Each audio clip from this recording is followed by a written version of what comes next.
This is Kardec Radio, bringing you the book The Medium's Harvest, written by spirit author Emmanuel and psychographed by Chico Javier.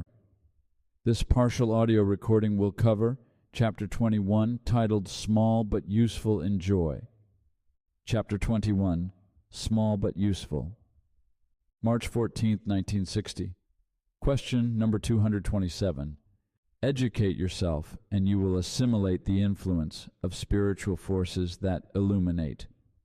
Serve, and you will attract spiritual forces that bless.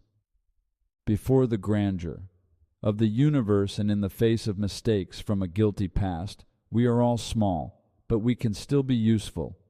Thus, with a view toward doing good, let us refer to simple images from everyday life in order to unequivocally understand the obligation to serve. The healing of the ill is dependent on careful examination. The diagnosis is in, the symptoms are clear.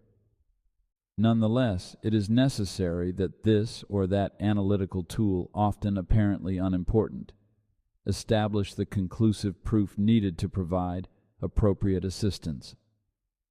In order to do that, however, it is indispensable that the instrument be in perfect condition. A large audience meeting to study important community-wide problems packs the large hall tonight. The itinerary is ready. The plans are precise. Earlier, however, it was necessary for someone to use a simple electric plug in order to turn on the light. In addition, in order for that to be accomplished, the necessary wiring had previously been installed according to specifications. The train is full of well-regarded passengers ready for an important excursion. The planning is perfect, the time of departure determined.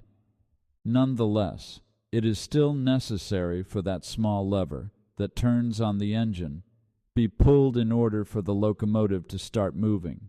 For that to be done, though, it is indispensable that the gears be meshed in just the right way.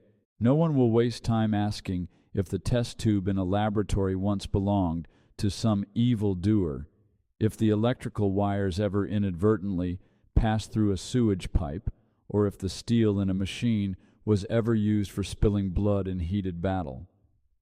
It is enough to know that once duly transformed, they are ready to be pressed into service.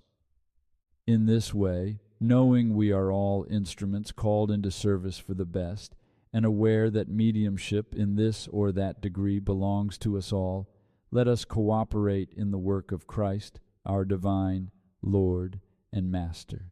Let no one belittle the blessing of time, wallowing in idle depression or imaginary shadows, because way above this or that hardship, which may have burdened us until yesterday, what matters today is our renewal, to serve the good in the exact right time and place.